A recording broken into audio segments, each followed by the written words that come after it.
Nacho Average Tabletop. Woohoo! Welcome to Not Your Average Tabletop. I'm Zach Valentine, and for today's rules recipe, we're going to be looking at Jaipur. Some of the ingredients that make up Jaipur are a rule book, goods cards, camel cards, goods tokens, bonus tokens, and seals of excellence. In Jaipur, you're hoping to become the Maharaja's personal trader by being richer than your opponent at the end of each round. To do so, you'll be collecting and exchanging goods in the market and selling them for rupees. To set up at the beginning of each round, you'll first take 3 camel cards from the deck and place them out in the middle of the table. Then you'll shuffle the remaining cards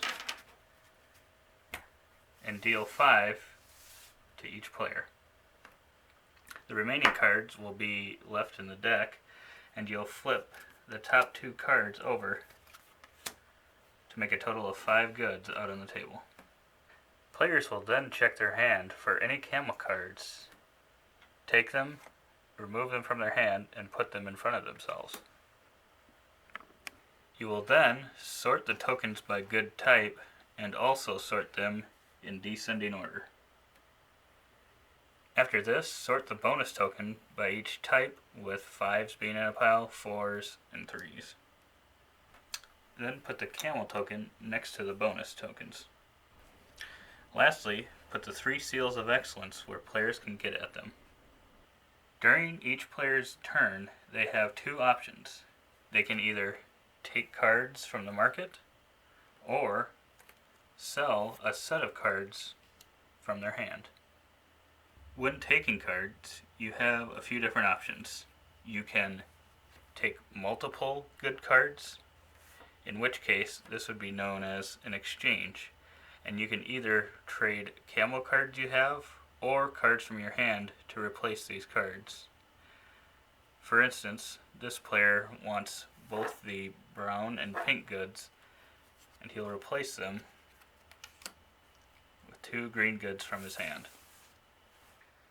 Some things to remember when making an exchange are the surrendered cards can either be camels, goods, or even a combination of camels and goods.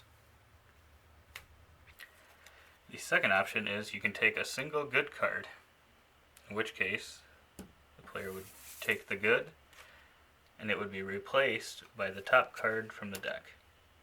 Lastly, you can choose to just take all of the camels from the market, and they're replaced by cards from the top of the deck.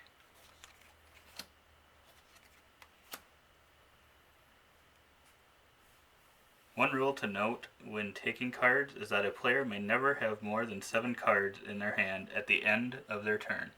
When choosing to sell cards, a sale is carried out in 3 steps. First, you will sell as many cards as you want, placing them face up on the discard pile.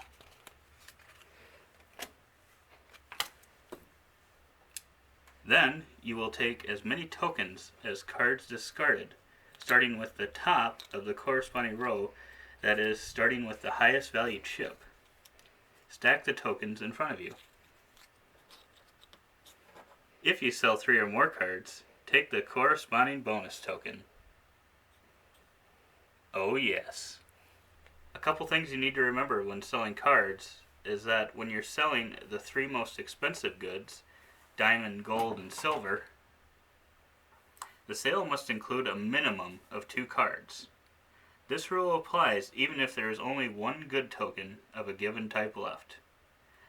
Also, you can only ever sell 1 good type each round, never more. There are 2 ways a round can end, and it will end immediately. The first way is that 3 types of good tokens are depleted.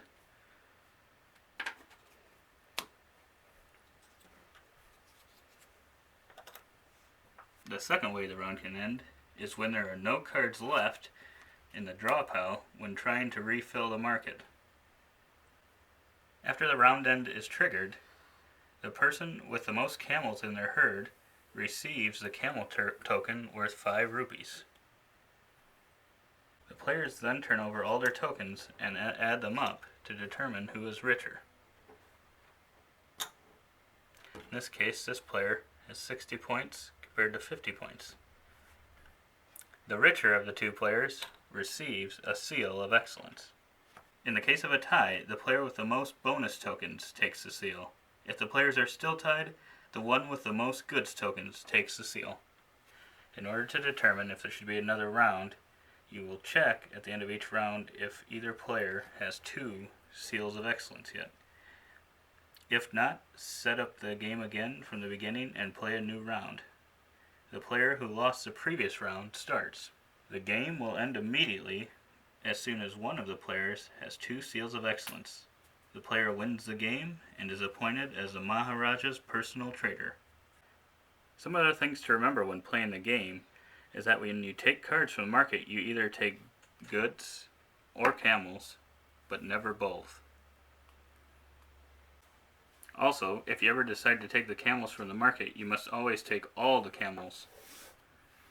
You can also never exchange just one card from your hand with one good from the market. It must always be exchanged with the top card. Lastly, camels do not count towards the 7-card hand limit. That was a brief rules explanation for Jaipur. If you have any further questions about the game, please leave them in a comment below. Thanks for watching.